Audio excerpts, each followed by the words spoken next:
धन्यवाद। यानंतर मी डॉक्टर अनिल कुलकर्णी सरांना विनंती करते की त्यांनी त्यांचे मनोगत व्यक्त करावे। Sorry, Arun Kulkarni sir.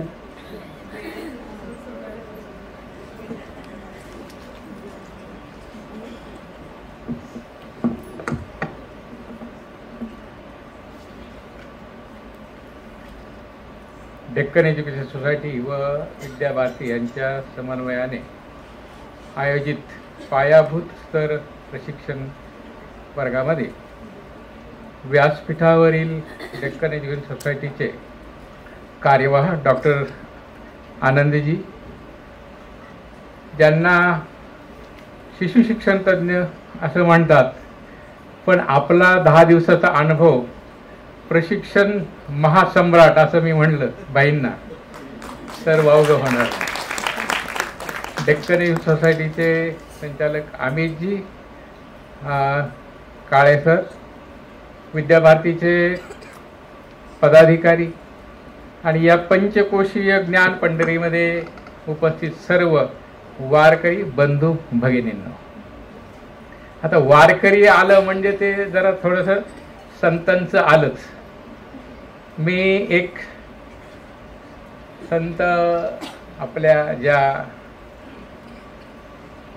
तुकारामांच्या शिष्या, त्यांचा सकाळी एक अभंग जो आहे तो सांगितला होता की संत कृपा झाली इमारत फळा आली, ज्ञानेश्वरावरी रचला पाया, उभारले देवालया, नामातयाचा किंकर, उभे विस्तारिले आभार, जनी जनार्दन एकनाथ, स्तंभ झाला भागवत, तुका झाला शे कळस, भजन करा सावकाश।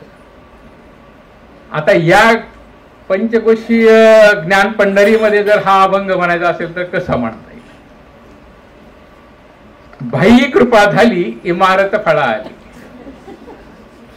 भाई कृपा झाली इमारत फळा आली, विद्या भारतीने रचला पाया, माधव गोळवलकर विद्यालया, पायाभूत प्रशिक्षण असे थोर,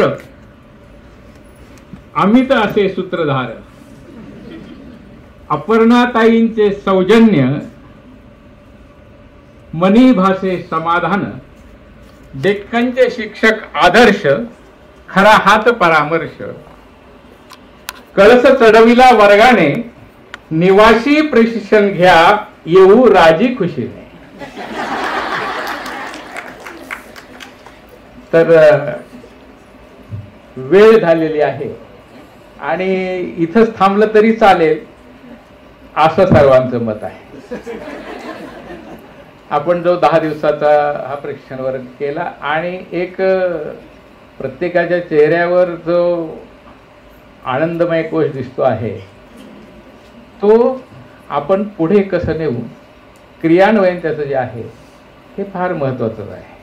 त्याच्यामध्ये सातत्य जे आहे हे गरजेचं आहे। एक मारवी नाट्यपट्टू नावाचा श्रीलंकेचा खेळाडू होता आणि त्याचं वैशिष्ट्य असं होतं की तो डोमेस्टिक मध्ये दादा होता, मग त्याला इंटरनॅशनल मध्ये घेतलं। त्यावेळेला कसोटी मॅच असायच्या, तर पहिल्या कसोटीमध्ये घेतल्यानंतर त्याचा स्कोर पहिल्या काय होतं त्याला पहिल्या सत्राला 0, दुसऱ्या सत्राला 1, मग म्हणजे याचा काही उपयोग नाही इंटरनॅशनलला। मग परत त्यांनी दादागिरी केली डोमेस्टिक मध्ये, त्याच्याशिवाय असा धावांचा वर्षावर टाकायचा। मग परत दुसऱ्या विचार केला त्या कमिटीने की नाही याला घ्यायला पाहिजे, परत तेच पहिल्या इनिंगला 0, सेकंड इनिंगला 0, म्हणजे याचा काही उपयोग नाही बाबा आता।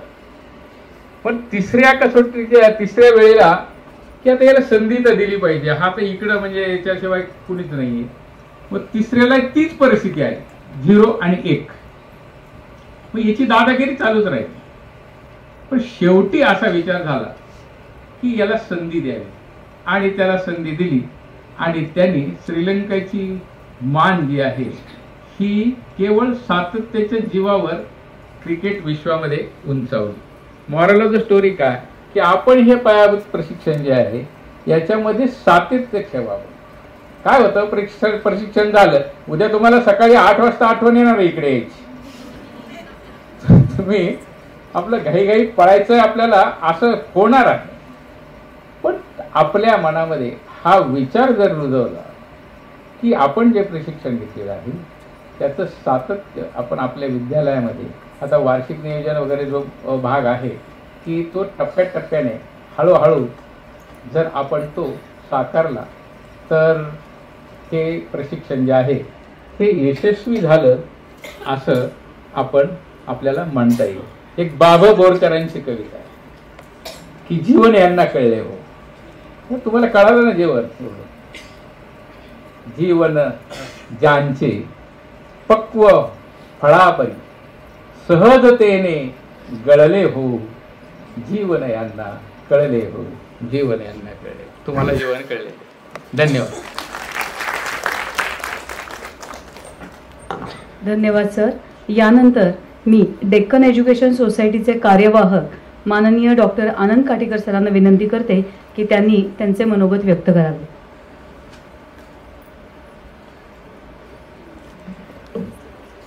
व्यासपीठावरील आणि समोरील सर्व मान्यवर, 3 मिनिटांनी घंटी वाजणार नसली तरी माझ्या मनात वाजेल, चिंता करू नका. प्रशिक्षण संपल्याचं एक आनंद यात्रा वगैरे असं काहीतरी मी मगाशी बघितलं. प्रशिक्षण संपताना आनंद होतच असतो कारण संपलं बाबा एकदाचं, असंही असतंच. पण इथं वेगळा आनंद आहे असं माझ्या लक्षात आलं सगळ्यांचे जे अनुभव कथन झालं. आणि विवेकानंदांचं एक वाक्य म्हणजे शिक्षणाविषयीचं मत की मूर्ती घडवण्याचं त्यांनी रूपक केलंय की तुम्ही ठरवू नका गणपती घडवायचा आहे, तो जो दगड आहे तो दगडच स्वतः तुम्हाला सांगणार आज गणपती घडवायचा आहे का मारुती घडवायचा आहे.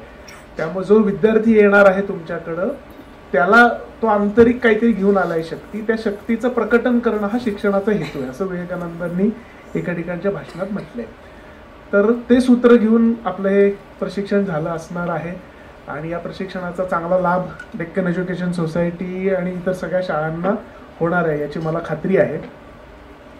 शासकीय प्रशिक्षण आणि आपली प्रशिक्षण यात फरक असतो. शासकीय प्रशिक्षण आम्ही बघितली 350-400 जण बसलेले आहेत, एकमेकांची गप्पा मारतात आणि समोर तो जो प्रशिक्षण देणारा आहे तो काहीतरी बडबड करतो आहे. सुदैवाने आपण असं करत नाही, आपण चांगल्या पद्धतीने याचा अंमलबजावणी करण्याचा प्रयत्न करतोय. यातून घडणार असं आहे आपल्या शाळांचा लौकिक पाहून, आपल्या शाळांमधली गुणवत्ता पाहून तुम्हाला अनेक ठिकाणी प्रशिक्षण द्यायला बोलवणार आहे. त्यामुळे त्याची तयारी या निमित्तानं तुम्ही सगळ्यांनी आता करून घ्यावी. त्यामुळे बऱ्याचदा अभ्यासक्रम बदलले, धोरण बदललं की काही नाही, मागच आपण जे करत होतो त्याला आता नवीन हे लेबल लावा, हा हे करतो ना याला पंचकोशाचं एक लेबल लावा, असं आपल्याला करायचं नाही. जुन्या बाटलीत नवीन औषध घालायचं नाही, नवीन बाटलीत नवीन औषध आपण घेऊन आलोय याची भूमिका आपली पक्की असली पाहिजे असं मला संस्था म्हणून वाटतं. आम्ही वरिष्ठ महाविद्यालयात शिकवतो, सगळ्यात सोपं ते आहे शिकवणं आणि सगळ्यात अवघड शिकवणं तुमचं आहे आता पायाभूत.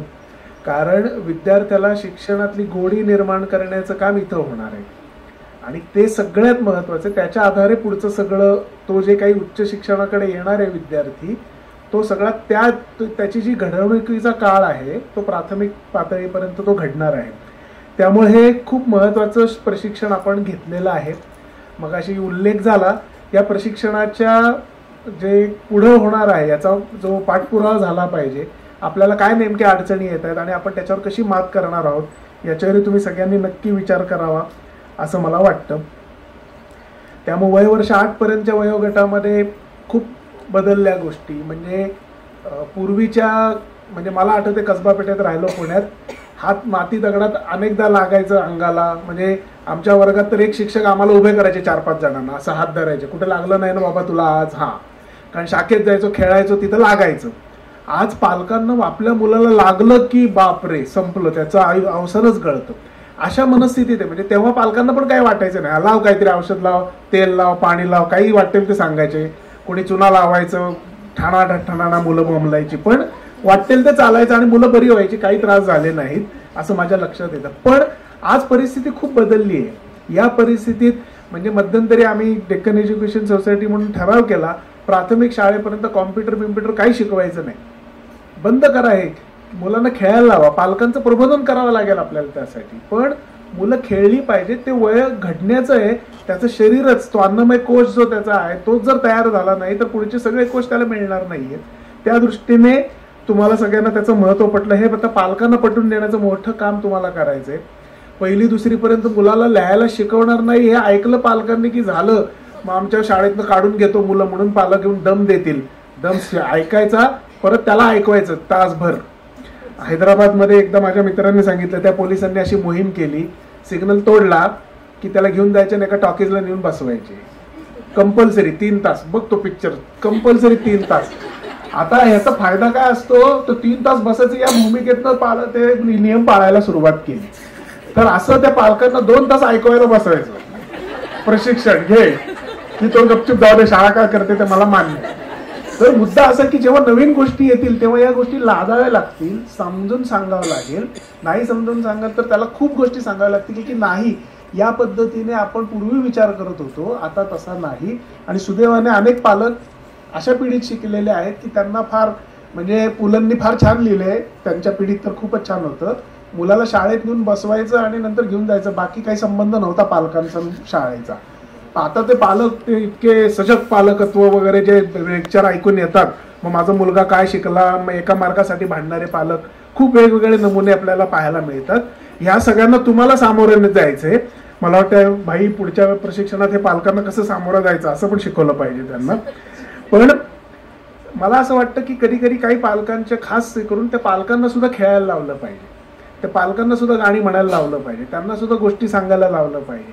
इतकं आपण त्या भूमिकेत गेलं पाहिजे तर पालकांना लक्षात येईल याचंही एक महत्व आहे. अहो माझ्या मुलाला लिहिता वाचता येत नाहीये, पण त्याची शरीर बघा, त्याचं तो बोलतोय ते बघा, याच्यावर आपण पालकांना सांगितलं पाहिजे ह्या मुलाची प्रगती तुम्ही या मापदंडात मोजा. त्याचे हात चांगले, त्यांनी भरपूर चिखल खेळला पाहिजे सारखे त्याचे हात, तर त्याचं अक्षर चांगलं होणार आहे. आज मुलाचे हातच वळत नाहीत, कारण का ते, म्हणून ते मातीत खेळणं इतकं गरजेचं आहे.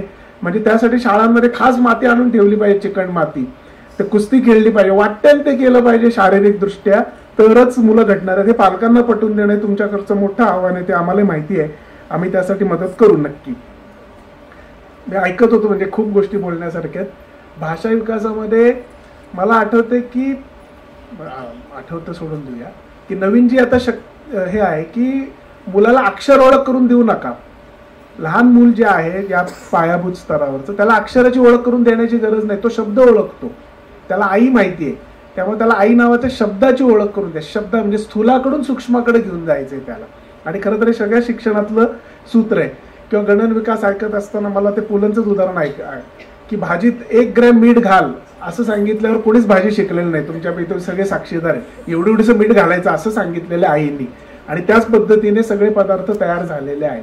त्यामुळं ती गणना करताना दरवेळेला ती विशिष्ट ग्रॅम मध्ये किलोमीटर मध्येच मोजायची नाहीये, ती वेगवेगळ्या पद्धतीने करता येते. याचे शिक्षण म्हणजे प्रशिक्षण खूप चांगलं झालं असं हे सगळं ऐकून मला लक्षात आलं. 3-3 मिनिटांमध्ये पूर्ण प्रशिक्षणाचा एक झलक मला पाहायला मिळाली, त्यामुळं ते एक खूप चांगलं आहे. आता आपल्या दृष्टीने एक महत्वाचं आहे, त्याची चर्चा तुम्ही केली असेल, मूल्यांकन मूल्यमापन मध्ये. कदाचित विद्यार्थ्याची मूल्यमापन पत्रिका खूप मोठी, एक 25-50 पानांची तयार होईल, एवढी निरीक्षणं तुम्हाला नोंदवायची आहेत. हे सगळ्यात मोठं आव्हानात्मक काम आहे. आणि संस्था म्हणूनही त्याच्यावर खरं विचार करावा लागणार आहे की एका वर्गात किती विद्यार्थी असले पाहिजेत, त्या शिक्षकांनी शिक्षिकेनी किती विद्यार्थ्यांची कशी निरीक्षणं नोंदवायची आहेत, आणि त्या आधारे आपल्याला हे त्याचं चांगली मूल्यमापन पत्रिका तयार झाली पाहिजे. माझ्या बालवाडीतली मूल्यमापन पत्रिका 4 पानांची आहे, पण ते अजूनही जपून ठेवली आमच्या वडिलांनी, आणि मला अजूनही ते वाचायला फार छान वाटतं. आणि अशी जर 25 पानांची मूल्यमापन पत्रिका असेल तर जेव्हा तो वय वर्ष काय 25, 30, 50 होईल तेव्हा त्याला त्याचं सगळं बालपण समोर दिसणार आहे की आपण काय होतो. त्यामुळे मुलाचे पाय पाळण्यात दिसतात, पण मुलगा काय होणार आहे ते पायाभूत प्रशिक्षणात तुम्हाला लक्षात आलं असेल. त्यामुळे एक मोठं आव्हान घेऊन तुम्ही सगळेजण जाणार आहात. विविध खेळ, विविध उपक्रम आणि ही निरीक्षणं याच्या आधारे विद्यार्थ्यांच्या पुढच्या प्रतिभेला आपण आकार देणार आहोत, याची जाणीव या प्रशिक्षणातून तुम्हाला नक्की झाली असं मला लक्षात आलं. संस्थेच्या वतीने विद्याभारतीचं आणि विशेषतः भाईंचं इतकी कामं त्यांच्या मागे असतात, पण मला असं कळलं 10च्या 10 दिवस भाई पूर्णपणे इथं आहेत. त्यामुळे मी त्यांचे मनापासून आभार मानतो की त्यांनी एवढा वेळ दिला, आणि संस्थेवरचं प्रेम त्यांचं असंच कायम राहावं, आणि पुढे आपण अधिक चांगली प्रशिक्षण आयोजित करूया असं संस्थेच्या वतीने आश्वासन देतो. या प्रशिक्षणात लक्षात आलेल्या काही त्रुटी असतील आपल्या संस्था म्हणून, त्याही तुम्ही नक्की मोकळेपणाने सांगा, आपण त्याही दूर करण्याचा नक्की प्रयत्न करू असं आश्वासन देऊन थांबतो. धन्यवाद. धन्यवाद सर. इथे आपल्या सर्व शाळांना जे विषय दिले होते त्याच्या मागचं एक कारण होतं. तुम्ही सगळे बोलत असताना इथे फक्त 2 व्यक्ती डोळे बंद करून सगळं ऐकत होते. एक म्हणजे संस्थेचे अमित सर आणि दुसरे म्हणजे विद्याभारतीचे भाई. पहिल्या दिवशी टिपकागद व्हा म्हणलं होतं ना, ते बघत होते टिपकागदात किती आलंय, किती राहिलंय, किती टाकायचंय, या सगळ्याचा त्यांनी आढावा घेतलेला आहे. यानंतर मी वैयक्तिक गीत सादर करण्यासाठी देवश्रीताईंना आमंत्रित करतो.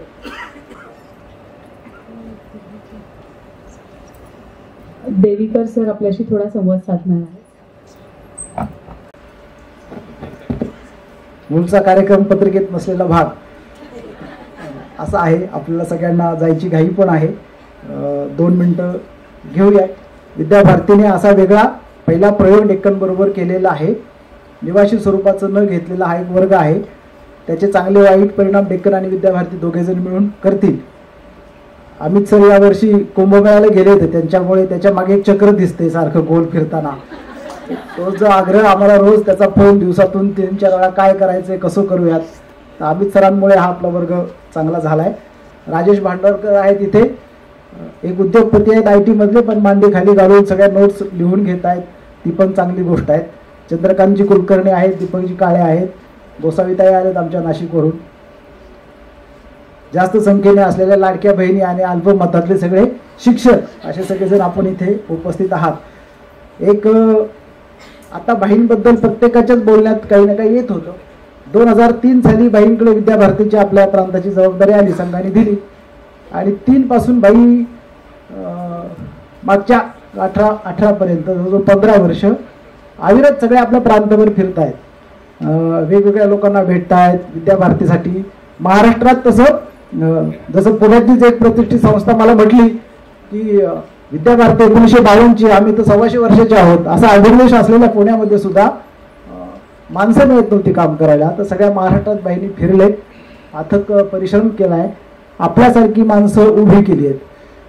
अमितजींचं मला म्हणणं होतं की कोणीतरी तुम्ही चांगली माणसं द्या, एक्सपर्ट द्या. ते आणणार कुठून एक्सपर्ट? कारण विद्याभारतीची पण एवढी ताकद नाही. यावर्षी सांगलीला एक वर्ग केला आणि दुसरा नाशिकला केला, 3रा वर्ग हा झाला. म्हणजे एक वर्ग कसा बसा घ्यावा, तर असे 3 वर्ग आपण केले. त्यामुळे ही एक ताकद आपली आहे. तर बाकीच्या 2 वर्गांमध्ये मी होतो, याही वर्गात आहे. तर बाईंचं वय आता बाईंनी 60 पार केलेली आहे, आणि एक बाई किती ठिकाणी पुरणार आहेत असा आपल्याला सगळ्यांना प्रश्न असेल. तुम्ही सगळेजण जे होतात, आपण सगळ्यांनी हे आहे या वर्गाचे अमितजी आणि मी चर्चा करताना, आणखीन आमच्या टीमनी चर्चा करताना 2-3 गोष्टी ठरवल्या होत्या. एक म्हणजे याच्यातून आपल्याला मास्टर ट्रेनर्स मिळतील का? आता जेव्हा आपण सुदैवाने आहोत, आपल्या काटीकर सरांनी म्हटलं आपल्याला पहिल्या पिढीत हे ट्रेनिंग मिळाले अशा प्रकारचं, किंवा मोरे सरांनी त्या गटात म्हटलं की आता शासनाचा अभ्यासक्रम येईल, तर आपण पहिले त्यातले आहोत. त्यामुळे आपल्याला हे मास्टर ट्रेनर म्हणून आपल्या शाळेमध्ये याचा उपयोग करणं, आणि जिथे आपल्याला बोलवतील तिथे याचा आपल्याला उपयोग करता येईल का? तुम्ही मानता की माहित नाही मला, पण आम्ही आणि अमित सर असं मानतो की तुम्ही सगळेजण आता विद्याभारतीचे कार्यकर्ते झालेले आहात. त्यामुळे तुमच्याकडे काही ना काही दायित्व घेऊन आपल्याला विद्याभारतीचं काम करावं लागेल. कोणाबरोबर काम करायचं, ही माणसं चांगली आहेत का, बरोबर आहेत का हे माहीत नाही, आणि काय करायचं असं पण माहीत नाहीये, आणि मी केलं तर माझं स्वागत होईल का, असे जेव्हा प्रश्न असतात तेव्हा मी नक्की म्हणेल की तुम्ही विद्याभारती बरोबर या, आणि अशा प्रकारचं चांगलं आपण काम करू शकू असं मला वाटतं. मी माझ्या प्रास्ताविकामध्ये सुरुवातीला म्हटलं होतं की आनंदाने जे शिकागोला भाषण केलं, ते भाषण पाठ आपल्या मुलांनी म्हणून घ्यायचं का, असा एक उपक्रम आपण करतोय, त्याचं आपल्याला कळवलं जाईल. या मातृ संमेलनामध्ये संघाचे कुटुंब प्रबोधनातले विषय जे आपण पालक प्रबोधनामध्ये करतो, आणि पर्यावरण असा विषय करूयात. आणि एक छोटा विषय म्हणजे आपली शाळा जर पुढे जायची असेल तर आपण आतापासूनच संस्कार वर्ग जर उभे केले, तर ते संस्कार वर्ग पुढे जाऊन आपल्या शाळेच्या येणारे छोट्या गटातली ही भरतीची प्रक्रिया असू शकते. तर एक सेवा कार्य म्हणून असं करावं. असे 2-3 मुद्दे आपल्याला सगळ्यांच्या सांगायचे होते. एक छोटा कार्यक्रम करावा, कौतुक करावं असं सगळ्यांच्या डोक्यात होतं.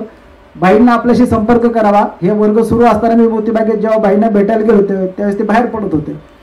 कुठे चाललेत म्हटलं, इकडे चाललो विजय टॉकीज. तिथे फोन मोबाईल जरा नादुरुस्त झालाय. तर आपल्या सगळ्यांच्या वतीने एक प्रेमाची भेट त्यांना आपल्याशी संपर्क करण्यासाठी, आपण त्यांच्याशी संपर्क करण्यासाठी आपण त्यांना देत आहोत. काटीकर सर आणि आपले अध्यक्ष यांनी त्याचा बाईंना ती छोटी भेट द्यावी अशी मी त्यांना विनंती करतो.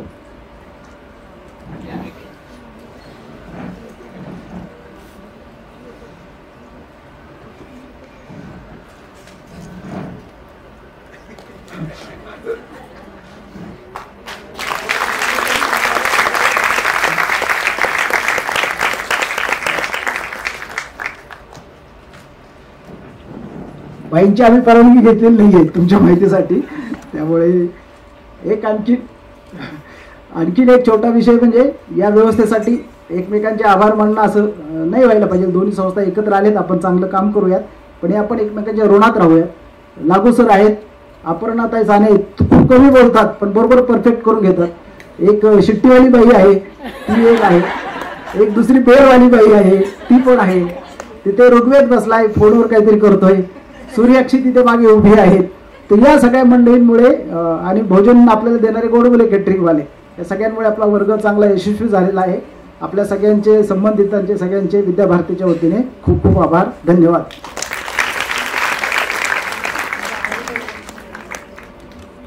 दहा दिवस काय झालं हे झालंय, 10 दिवसानंतर काय करायचंय ते सादर करते. स्वार्थ साधना की आंधी में वसुधा का कल्याण न भूले, निर्माणों के पावन युग में हम चरित्र निर्माण न भूले. मानागम अगाध सिंधु है, संघर्षों का पार नहीं है, किंतु डूबना मझधारों में साहस को स्वीकार नहीं है. जटिल समस्या सुलझाने को नूतन अनुसंधान न भूले, निर्माणों के पावन युग में हम चरित्र निर्माण न भूले. शील विनय आदर्श श्रेष्ठता तार बिना झंकार नहीं है. शिक्षा क्या स्वर साध सकेगी यदि नैतिक आधार नहीं है. कीर्ति कौमुदी की गरिमा में संस्कृति का सम्मान न भूले, निर्माणों के पावन युग में हम चरित्र निर्माण न भूले. आविष्कारों की कृतियों में यदि मानव का प्यार नहीं है, सृजनहीन विज्ञान व्यर्थ है, प्राणी का उपकार नहीं है. भौतिकता के उत्थानों में जीवन का उत्थान न भूले, निर्माणों के पावन युग में हम चरित्र निर्माण न भूले. स्वार्थ साधना की आंधी में वसुधा का कल्याण न भूले, निर्माणों के पावन युग में हम चरित्र निर्माण न भूले. धन्यवाद.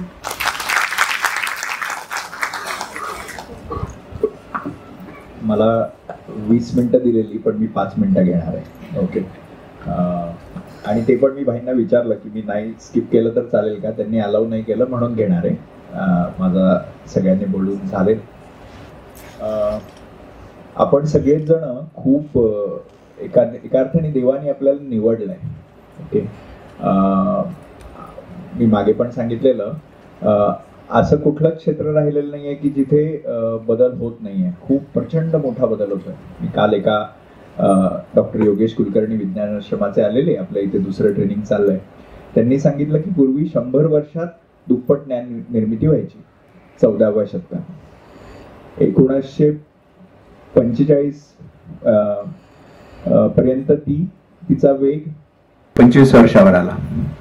हळूहळू त्याचा वेग असा झालाय की दर महिन्याला दुप्पट ज्ञान तयार होत आहे. त्यामुळे आपल्या सगळ्यांचं काम खूप वाढलेलं आहे शिक्षक म्हणून, की आपल्याला सगळ्यांना अपडेट आणि अपग्रेड स्वतःला ठेवायला पाहिजे. ही खूप मोठी संधी आहे अशासाठी की लहान मुलाला समजून अजून AI घेऊ शकत नाहीये. त्यामुळे तुमचे जॉब सुरक्षित आहेत आणि त्याला समजावून पण फारसं सांगू शकत नाहीये. मोठ्या माणसाला समजून सांगताय AI, बाळाला 3 वर्षाच्या 8 वर्षाच्या मुलाला AI समजून नाही सांगत आहे. पण त्यामुळे आपली जबाबदारी पण खूप मोठी आहे. बाईंनी मला आठवणीने सांगितलं की हे जे आपण शिकलोय याची पहिल्यांदा आपण आपल्यावर प्रयोग करायचा आहे. हा, आपला पंचकोश आपण पहिल्यांदा विकसित करायचा आहे. विवेकानंदांचं वाक्य आहे, values are caught and not taught. Right. लोक आपल्याकडे आजूबाजूला पाहणार आहेत आणि त्याच्यावरनं ठरवणार आहेत की अरे याचं ऐकायचं आहे का. राईट. म्हणजे हा तसा वागतो का, ही तशी वागते का. तर त्यामुळे पहिल्यांदा स्वतः इम्प्लिमेंट करायचं आहे, मग आपला प्रयोग थोडासा वाढवायचा, कुटुंबापर्यंत न्यायचा आहे आणि मग शाळेपर्यंत आणायचा आहे. असं टप्प्याटप्प्याने. आणि सुदैवाने छान काय झालं, मग अशी NEMSच्या प्राथमिकच्या शिक्षकांनी सांगितलं त्यांच्या 2 बाळांवर त्यांनी ऑलरेडी प्रयोग करायला सुरुवात केली आहे. असा तुमचा कॉन्फिडन्स स्वतः वाढणार आहे आणि हा वाढणं खूप आवश्यक आहे. हे तुम्ही निश्चित कराल याची खात्री आहे. आता समाजात एक क्रायसिस आहे, म्हणजे सगळं आहे समाजात, पण मी का जगायचं, मला what is purpose of my existence. Right. I have everything and I have everything at the age of 40, 45, 50. Why should I live. मी अजून 25 वर्ष का जगू, याच उत्तर अनेकांना मिळत नाही आहे. सुदैवाने तुमच्याकडे तो प्रश्न नाही आहे. सगळ्यांना आपण का जगायचं, तर आपल्याला एवढी मुलं आहेत आणि त्या मुलांना काहीतरी आपल्याला द्यायचं आहे. तर हा खूप मोठा, म्हणजे बऱ्याच जणांना वाटतं की माझ्या श्रीमंतीचं कारण काय, तर माझ्या श्रीमंतीचं कारण मला काहीतरी ध्येय आहे, माझ्या आयुष्याला काही दिशा आहे, हे आहे. सुदैवाने आपल्याला विद्याभारती सारखी मंडळी मिळाली आणि माझं आभार प्रदर्शनाचं काम त्यांनी हलकं करून टाकलंय. त्यामुळे त्याच्यात मी वेळ नाही घेत, पण प्रचंड सगळ्यांनी कष्ट केलेत. म्हणजे मुख्याध्यापकांशी मार्चमध्ये बोलणं झालं, एप्रिलमध्ये हा ठरलं. मगाशी सांगितलं, अपर्णाताई, माधुरीताई, अर्चनाताई, हेमांगीताई, आम्ही सगळे, शिल्पाताई, दाते मॅडम, भरपूर मीटिंग झाल्या. राईट. आणि सगळ्यांनी उचलून हा विषय धरला. मास्टर ट्रेनर्स काढले, त्यांनी अनेक क्रियाकलाप केले. अश्विनीताई गोडसे आल्या, त्यांनी काही शिकवलं. म्हणजे प्रीवर्क पण भरपूर झालं याचं. आणि मला खूप आनंद वाटला की तुम्ही सगळ्याजणी, म्हणजे मला जस्ट हात वर कराल की आपल्या ग्रॅज्युएशन नंतर तुम्ही 10 दिवस सलग काही शिकलाय आतापर्यंत? जो कोण शिकलाय त्यांनी हात वर करा. ग्रॅज्युएशन नंतर हा मोठा हात वर करायचा, सलग 10 दिवस. ओके. म्हणजे साधारण 30-35 जण आहेत. राईट. आता म्हणजे मला कधी कधी वाटलं की बहुतेक जण, राईट, सलग 10 दिवस, सकाळी 8-8:30ला तुम्ही येत होता, संध्याकाळी 6ला जात होता, रविवारचा ब्रेक सुद्धा तुम्ही घेतला नाही. राईट. तर तुमच्या सगळ्यांची कमाल आहे. मला वाटलं नव्हतं, म्हणजे मी असा वर्ग, संघशिक्षा वर्ग केला होता तो माझ्या 12वीत केलेला. म्हणजे 1992 साली. राईट. एवढा आधी. तर तुम्ही एवढ्या एका अर्थाने निग्रहाने आला, तर तुमच्यामुळे हे सगळं आहे. हा. त्यामुळे खरं ऋण म्हणजे आम्ही सगळे तुमच्या सगळ्यांच्या ऋणात आहोत. DGS. राईट. माहेर हा शब्द अनेक वेळा भाईंच्या याच्यात आला, तर बहिणाबाईंचं खूप छान वाक्य आहे. तर काय आहे, आपण तुम्ही एका अर्थाने काय म्हणजे तुम्ही इथे माहेरी आलेला असं भाई अनेक वेळा म्हणता, पण आता तुम्ही सासरी जाणार आहे. कशासाठी जाणार आहे? तर बहिणाबाईंनी सांगितलंय की लेकीच्या माहेरासाठी माय सासरी नांदते. म्हणजे तुम्ही कोणासाठी जाणार आहे, तर हे जे माहेरचं प्रेम, हे शिक्षण तुम्हाला मिळालंय, हे घेऊन तुम्ही आपापल्या शाळेत जाणार आहेत आणि आपल्या मुलांचं माहेर तुम्ही जपणार आहात. तर ह्याच्यासाठी खूप खूप शुभेच्छा. खूप जणांनी याच्यात कष्ट घेतलेत. मी सगळ्यांचा वेळ घ्यायचा नाही म्हणून मी फक्त त्यांची नावं नाही घेत आहे. त्याच्याबद्दल मी तुमच्या सगळ्यांची माफी मागतो. आणि असंच आपण एकत्र काम करूया. ही सुरुवात आहे, हा शेवट नाही आहे. असंच माहेराला मधनं यायचं आहे आणि ते माहेर पण जास्त छान होईल, आनंददायी होईल याचं मी आनंद सर आहेत, भाई आहेत, अरुणराव आहेत, सगळ्यांकडनं रघुनाथजी आहेत, सगळ्यांकडनं आम्ही सांगतो की तुमचं माहेर पण उत्कृष्ट होईल. यावेळेस काही कमतरता राहिली असेल तर आम्हाला सगळ्यांना माफ करावं. मनपूर्वक धन्यवाद.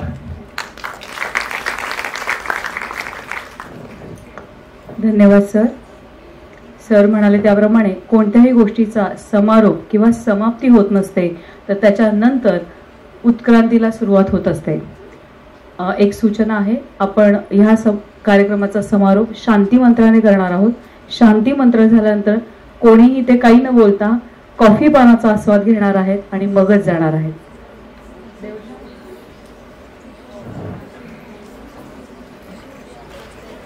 सगळ्या एकत्र बोलूया.